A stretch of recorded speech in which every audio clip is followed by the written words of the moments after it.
Episode 215. Today we see what's happening down on the farm, give you our players of the week, and are joined by current pitcher in the Pirates organization, Jarod Bayless. You're listening to the Bucko Banter podcast, brought to you by the Just Baseball Media Network. Cue the music. Rockin' 101, she compliment my taste. Whiskey in my lemonade, cause I like the way it tastes. Best seats at the Pirates game, they let me run the base. Yeah, my time is like my money, cause I can't afford to waste. Wifey is a lawyer, take my date to my dates. Order steak by the plate, send in case after case. Run my race at my pace, clear the grass of the snakes. Adam, welcome back to another episode of Down on the Farm. We've got a special guest today, Jarod Bayless, a reliever in this Pirates system. And we've got a lot of positive to talk about in the minor leagues, some debuts, playoffs, all the above. So far, Indy's competing for a playoff spot. I believe they go to the 20th. They got 2 more weeks of ball, I think. Right. Bradenton's done. Bradenton's done. Greensboro is in the playoffs. Altoona is in the playoffs. Pretty wild. It's been a good year all around down on the farm. Any chance we're going to make it to an Altoona playoff game? If it's remotely close, I would consider it. Because I bet you those games are going to be buzzing. I mean, we got Connor Griffin, Javi Rivas, Esmerlin Valdez, Omar Alfonso. I mean, this team is really exciting. And I'm going to be Nick Camillo's having a good year. Nick Camillo's crushing it. I'm definitely going to be tuning in, whether it's listening to John Moses on the radio or getting out to Altoona, taking the 2-hour drive if we can. They play tomorrow, I don't know believe. who the first round matchup is again, so we'll get that for you guys here in a second. But yeah, and, I believe they were. Wait, it's Erie, right? Don't they go to Erie for their last series? They've clinched. I think they go to Erie, right? And I think we were thinking about going to Erie to go see Connor Griffin, but let's see if they'll get to Altoona. I guess it's the same amount of drive, right? It's 2 hours north or 2 hours east. Yeah, it's the same thing. Huh. Going up 79 or out, what is that, Route 22 or Route 30? The drive's a lot easier going north, to be honest. But I know you want to get to that McDonald's again, so it's the best one, man. They got the rigatoni or whatever it's called at McDonald's.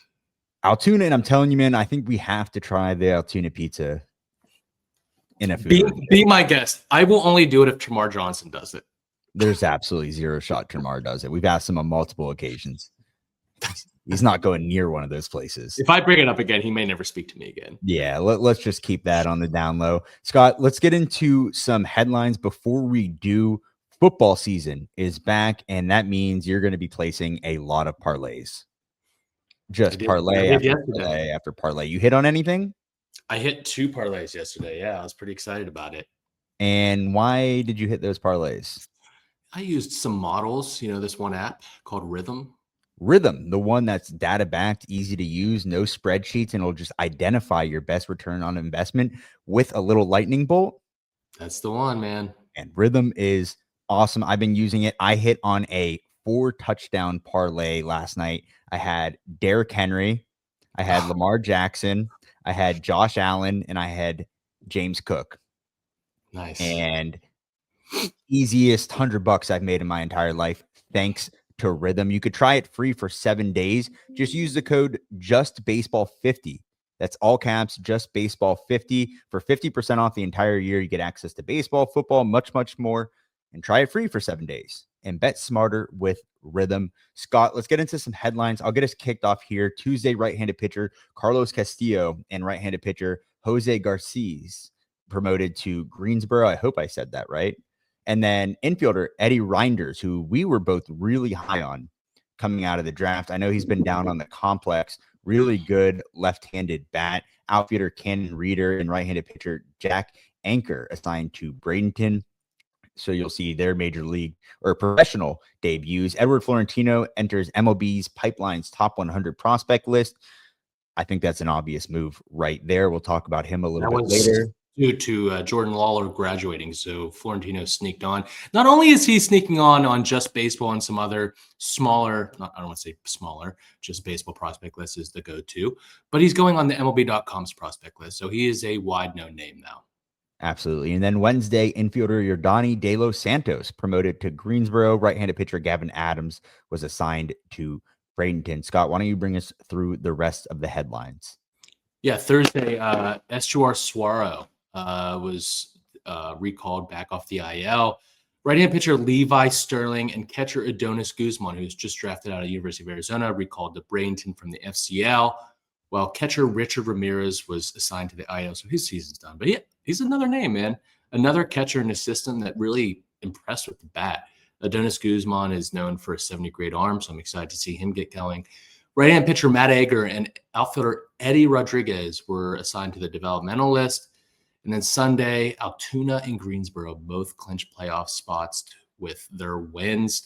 Really exciting for this organization. I think it's been a very positive year down on the farm. I will say that. I think there's a lot, and we'll recap it when the minor league season's completely over, but I think there's a lot of positive takeaways from this minor league season.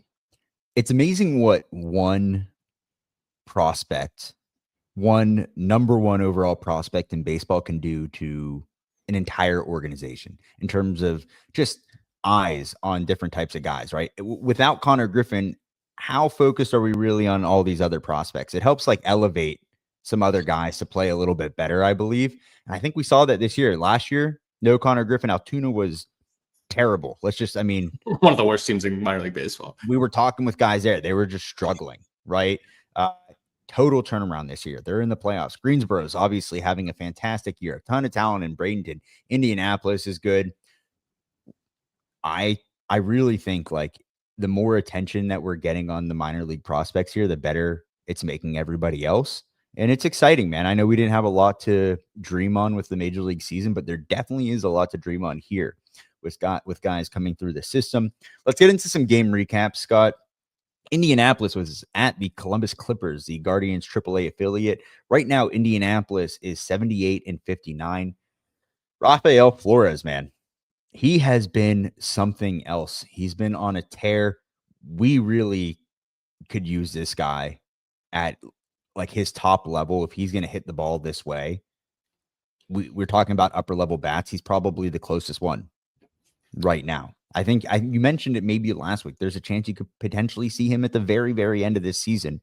But if not anything, opening day next year. 9 for 21 this week, 4 runs with a double, a home run, 6 RBIs, 2 walks, 2 Ks. He's got that average up to 282 now. Tuesday, Brandon Bidwell. Let's pause right here. Friend of the show, Brandon Bidwell. I can't wait to see. He's going to be in Pittsburgh at some point. He has to be. He's getting a little bit more attention right now. We had him on the show, a month ago, 2 months ago, and just listening to him talk about his mentality, there's nothing flashy about it. It's just, it's my stuff versus yours, and I'm better than you. And like, come and get it. If you listen to this guy talk, you're probably going to think, I want him to be my closer tomorrow because he's got that mentality for sure. He's not scared of anything. Yeah, you want your pitchers to be a little psychotic in a good way, right? We saw it with Jarod Jones last year, the intensity. And this is what you're going to get out of Brandon Bidwell. He went 1 1/3 on Tuesday, 1 walk, 2 Ks. He's got a 0 ERA. 0. Again, man, this is a system that keeps developing arms. They keep coming out of nowhere. And this is an Australian that I think, again, we're going to see in Pittsburgh very, very soon.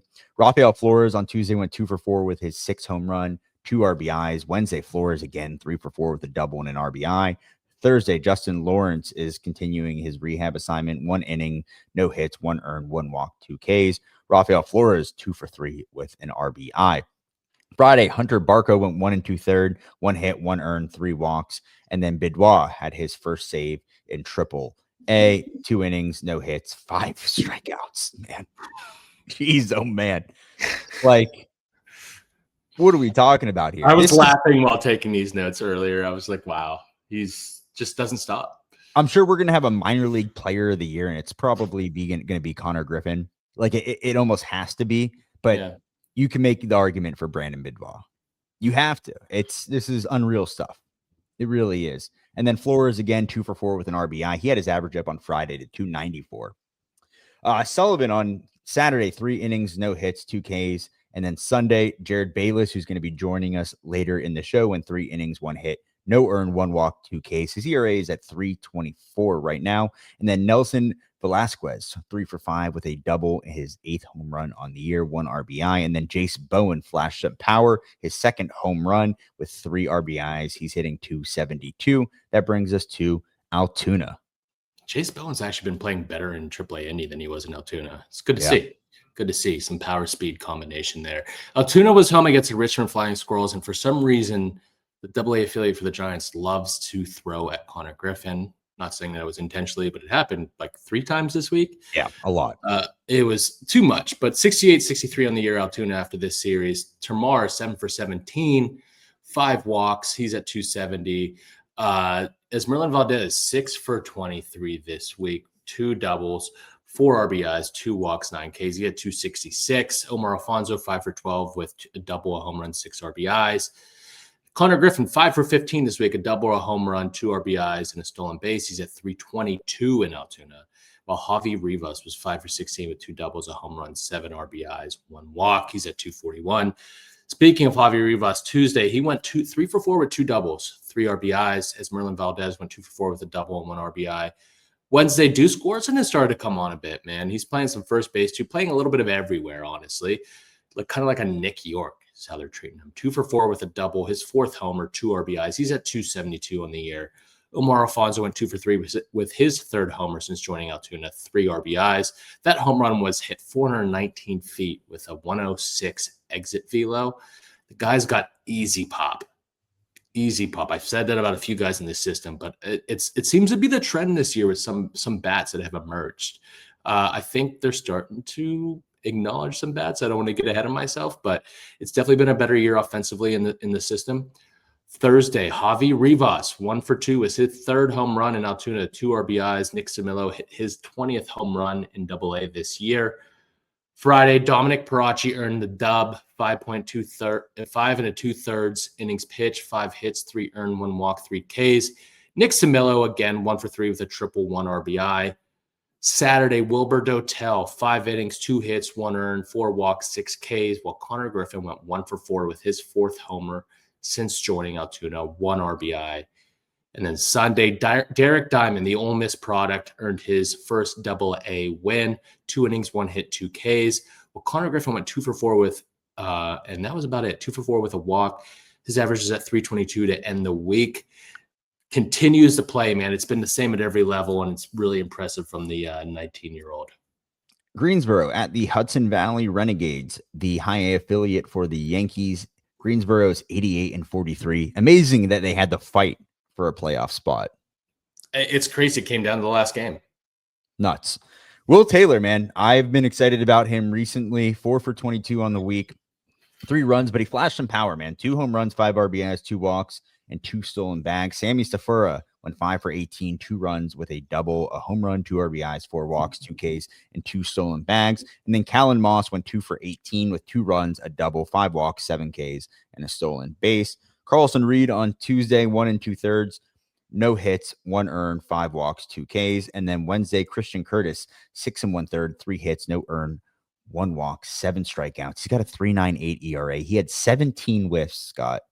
And since May, his ERA has been under 3, and he's pitching deeper into games. Christian Curtis is one of the more exciting arms. This is an arm that you're going to be talking about next year, kind of like they've talked about Hunter Barco this year.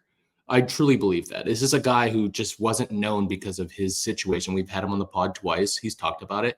This is a guy that's going to gain national attention next year. I guarantee it. Absolutely. And then Will Taylor hit his 9th home run on Wednesday, 3 RBIs with his 14th stolen bag. Yordani De Los Santos went 0 for 3 and with 3 Ks in his Greensboro debut. And then Friday, Callan Moss went 1 for 4 with a double. His average is still at a lowly 358. Saturday, Connor Wheatgreaf went 7 2/3, 4 hits, 1 earned, no walks, 7 strikeouts. And then Sunday, Carlson Reed again, 4 innings, 3 hits, 1 earned, 5 walks, 5 Ks. And then Will Taylor hit his 10th home run on the year with 2 RBI. Sammy Stafura hit his 2nd home run with 1 RBI, which brings us down to Bradenton. Bradenton finished off the season at home against the Dunedin Blue Jays. They finished 60-69. Tony Blanco went 2 for 11 this week with an RBI and 8 walks. Edward Florentino went 1 for 10 with 1 RBI, 2 walks, and 3 Ks. He ends the season at 262. Tuesday, Jeter Martinez still struggling in his second outing. 1 1/3, 3 hits, 5 earned, 3 walks, 3 Ks. David Matoma, 1 2/3, 2 hits, no earned, 1 K. While Brent Iredale, the third baseman drafted out of Arkansas, 1 for 4, his second home run, 1 RBI. Wednesday, Jack Anchor made his debut. This was a draft pick out of Fresno State. 1 inning, no hits, 1 K. Topped out at 93 miles an hour. Looked good. Vertical fastball.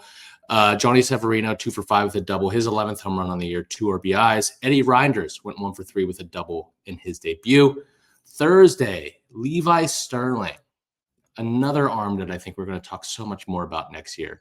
2 1/3, 2 hits, no earned, 2 walks, 4 Ks in his debut. Struck out the first batter he faced. Was 94-95 with the fastball, got up to 21 inches of induced vertical break. This is a big arm. This is the next big one. And then Gavin Adams, the draft pick last year out of Florida State, debuted in Bradenton, 1 inning, no hits, 1 walk, 1 K. Could be a power arm in the back of the bullpen someday. And then Josh Tate, 1 for 3 with 1 RBI, a stolen base, his second since being drafted out of Georgia Southern 2 months ago. Friday, David Matoma, 1 inning, 3 hits, 1 earned, no walks, 1 K, while Brent Iredale went 1 for 4 with a double and an RBI. Saturday, friend of the pod, Cam Keyshock earned his first dub. 1 2/3, 2 hits, no earns, 3 Ks. He has a 1.86 ERA. Adonis Guzman made his debut. This is the 3rd or 4th round pick out of the University of Arizona. Catcher, 2 for 5, hit a home run, 2 RBIs, threw out a runner in the first inning. 70-grade arm. It was electric. The guy wasn't even close. This is an arm, if the bat develops, could be a big catching prospect in this system. Cannon Reeder, drafted out of Oregon State, 2 for 3 with 2 doubles, 2 RBIs. He's hitting 375. And then Josh Tate ends the season 3 for 4 with a double, hitting 238. Sunday's game was canceled. That is it for the Marauders, Adam. Player of the week is Rafael Flores. Again, we had multiple players of the week last week. He is going to be the lone player of the week this week. 9 for 21, 4 runs with a double, a home run, 6 RBIs, 2 walks, only 2 strikeouts. As we mentioned earlier, hitting 282. This is the closest bat right now. And if he can be good, if this is something that we got in return for Bednar that's going to make for a positive 2026 and add some power to the lineup, somebody that can hit potentially somewhere in like the 5-7 range, I think we're going to be in good shape. I really do. I like how things have progressed as of recently with some of these guys and the bats that you mentioned in this system. Scott, let's take a break here. But before we do, make sure you go subscribe on YouTube at Bucko Banter. Share, like, leave a comment, tell a friend to tell a friend. If you're listening, leave a 5-star review. That helps us out so much. And we love you for listening on a weekly basis. Go to buckobanter.com for all of your merch. Go follow us on all social media. We're still posting a video every single day, along with other graphics and MLB posts related to the Pittsburgh Pirates and everything going on down on the farm. Let's take a break right here, and then we'll be back with pitcher Jarod Bayless.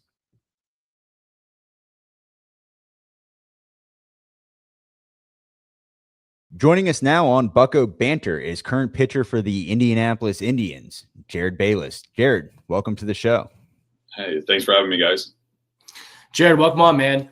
You signed with the Pirates in February of 2025. Can you walk us through your journey through professional baseball up until that point and what it was like for you to sign with the Pirates there in this past winter? Yeah, for sure. Yeah, so I started out playing with Seattle Mariners, was drafted in 2019 in the 33rd round.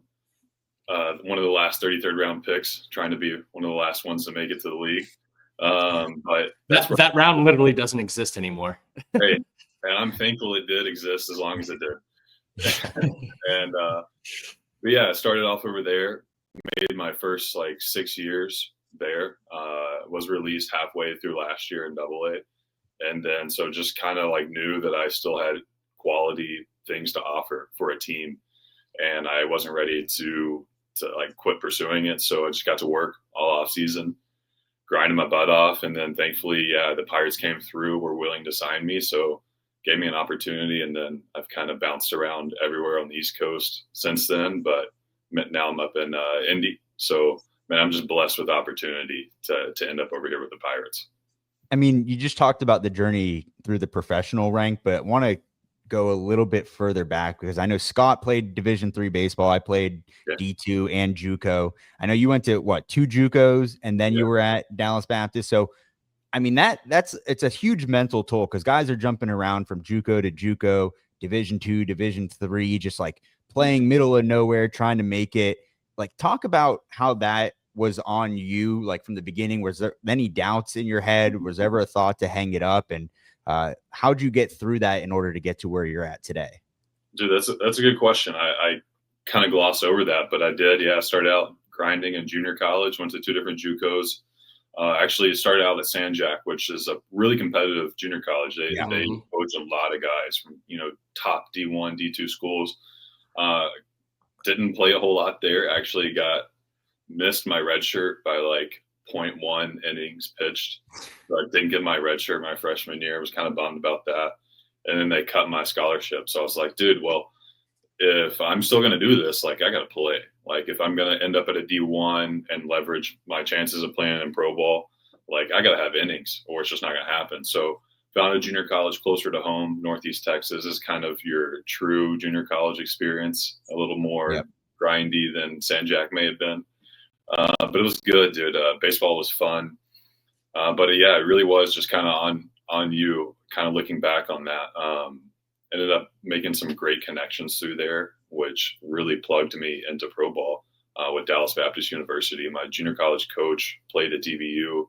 And then one of my pitching coaches at DBU went on, and he's now the big league like bullpen coach for the Mariners.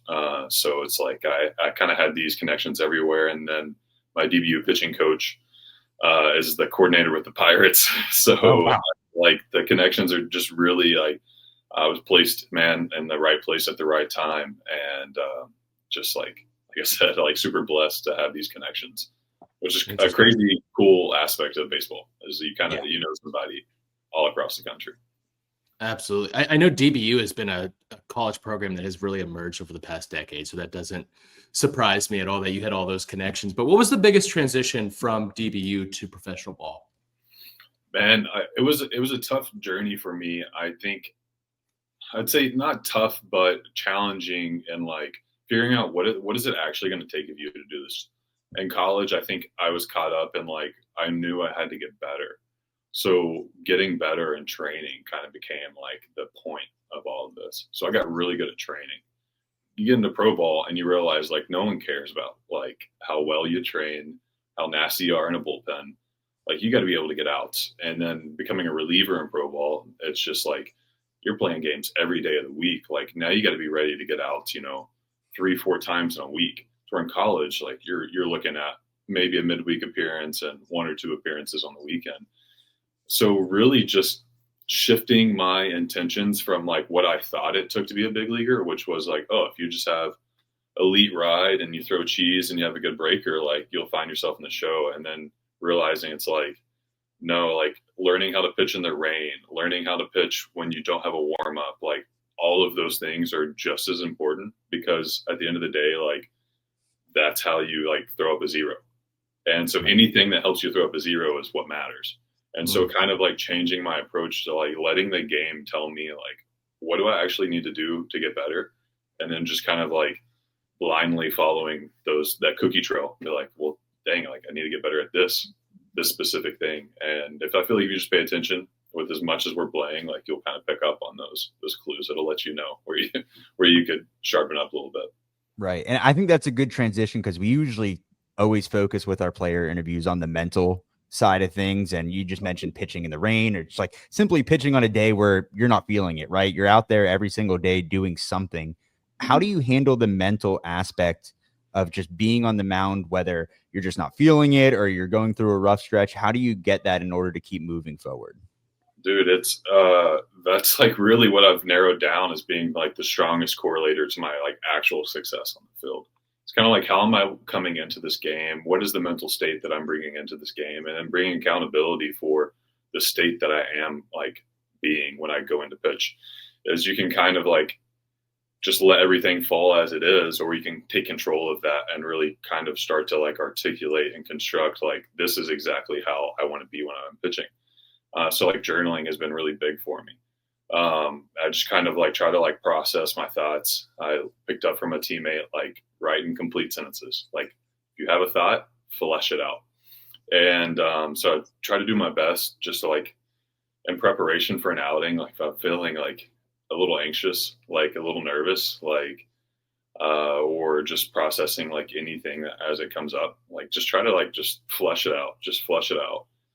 And also just like give myself space to like, if I am a little nervous, like, hey, it's not the end of the world. Like you Right. kind of should be, you know, and like kind of like destigmatizing it, like for yourself, even just accepting like, hey, like you can do this. Dude, it's crazy. Like you'll be nervous for 2 minutes and then three minutes comes around, you're distracted by something else and you're in the moment again.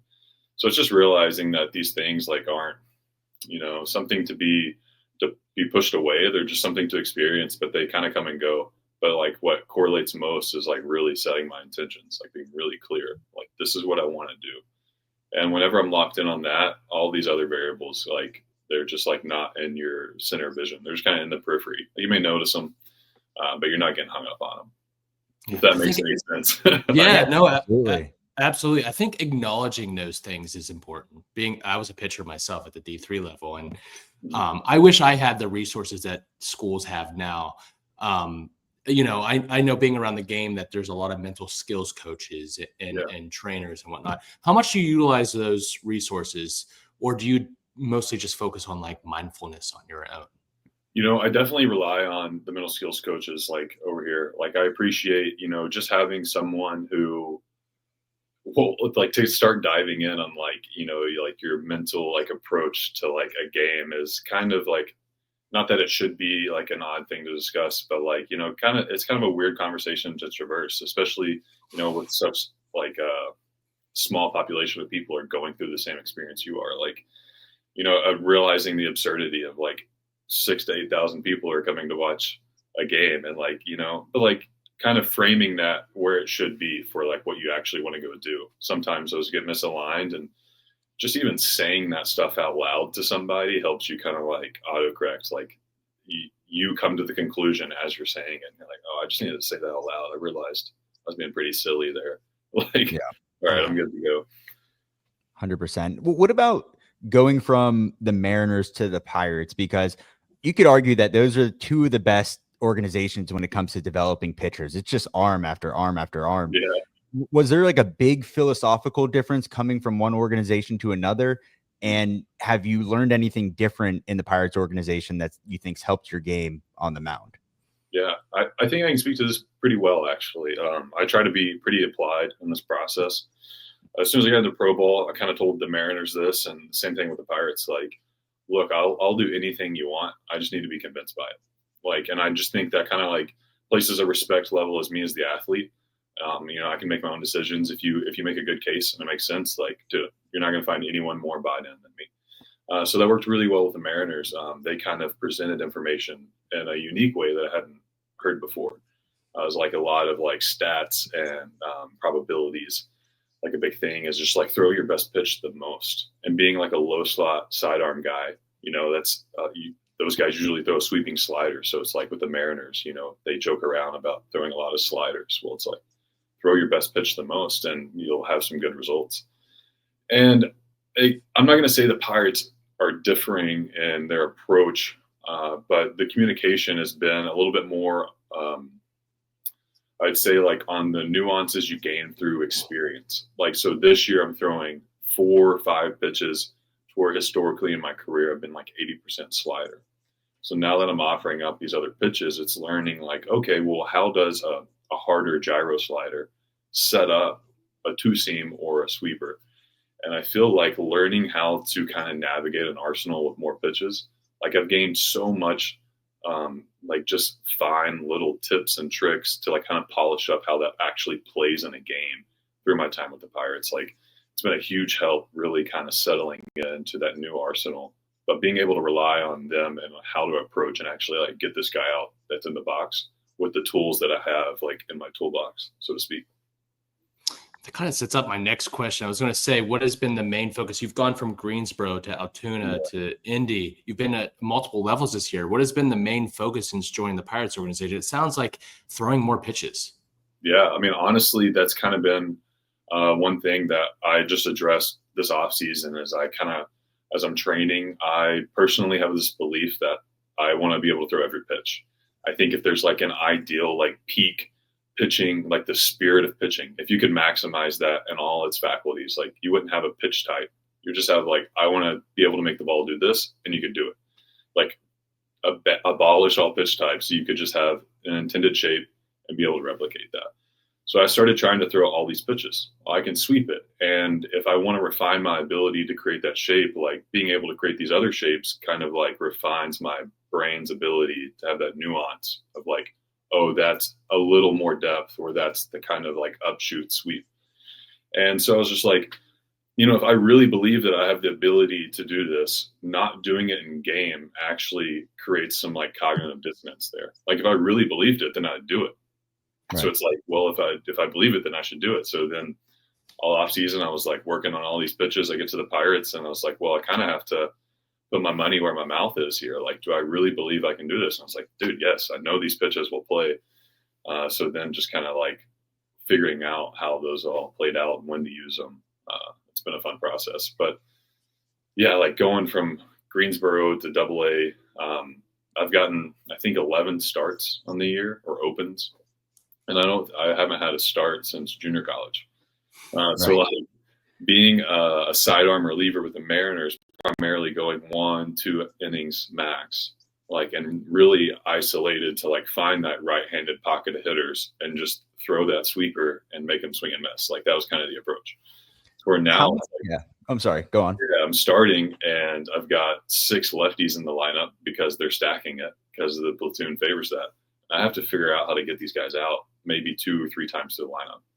And like, that has been an unbelievable challenge. So you kind of have to like, you figure it out really quick or you get punished. So. Right.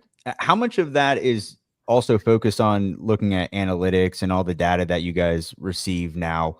Do you focus on that heavily in order to work on pitch shape or different approaches in a game in order to perfect your craft? Yeah, for me, I kind of, the view I have on all this data is the more the better, on the caveat that you can place it in the right hierarchy of importance. You know, I think like if you have an issue with data, it's only your relationship to it. Like a data is just a point effect. So the more I can have like a true understanding of this data, the more it informs me. And then that hopefully, like, I just trust that I'll be able to call upon that, like with my intuition, like kind of know like, oh, this guy has a really vertical swing. I'm not sitting here like walking through that on the mound. I feel like it's a little bit more natural than that, but like it's definitely guiding a lot of my process. Like I really try to leverage that into my favor. Absolutely. Absolutely. Jarod, my last question, you've hit a career high, like 70 innings pitch, I believe it is. Yeah. How has that impacted you at all? Have you felt that at all this year? No, I mean, if anything, it's accelerated my learning curve. I feel like the most influential reps you get in any given competitive year is going to be in a game. People think like, oh, I get better when I train. I get better in the off season. No, you get better in the game because that's like actually what you're trying to do. So like being able to do what you're actually trying to do better is like, that's what it means to get better. Yeah. So being able to throw 70 innings, man, it's like, that's exactly what I wanted out of this year.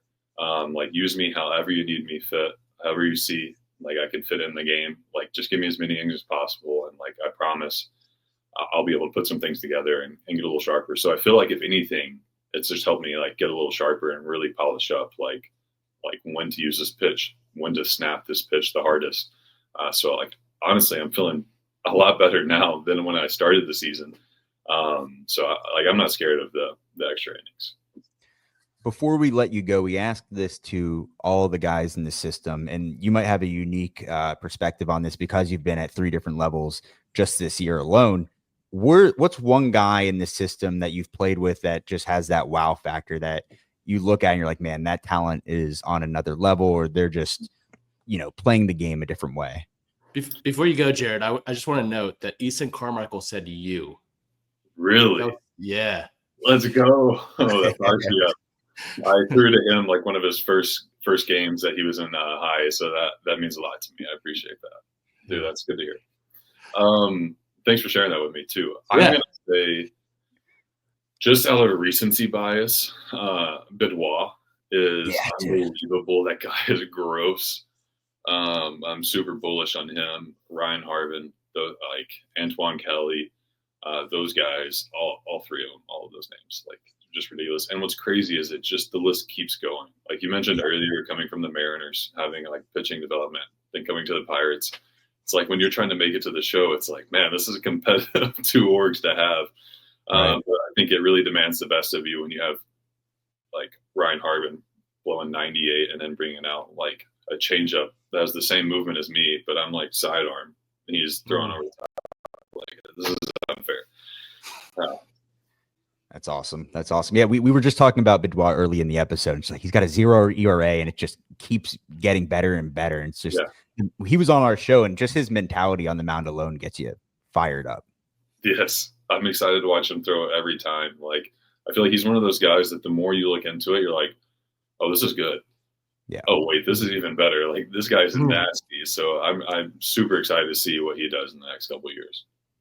Awesome. Well, I appreciate you joining us, Jarod. I feel like we could talk to you for another 20, 30 minutes here, but we'll have to do this again. Best of luck the rest of the AAA season. Go, clinch a playoff spot for Indy, and hope to see you up in Pittsburgh at some point, man. Guys, I appreciate you guys having me on. It was a great chat. Best seats at the Pirates game, they let me run the base. Yeah, my time is like my money, cause I can't afford to waste. Wifey is a lawyer, take my date to my dates, or the steak by the plates. And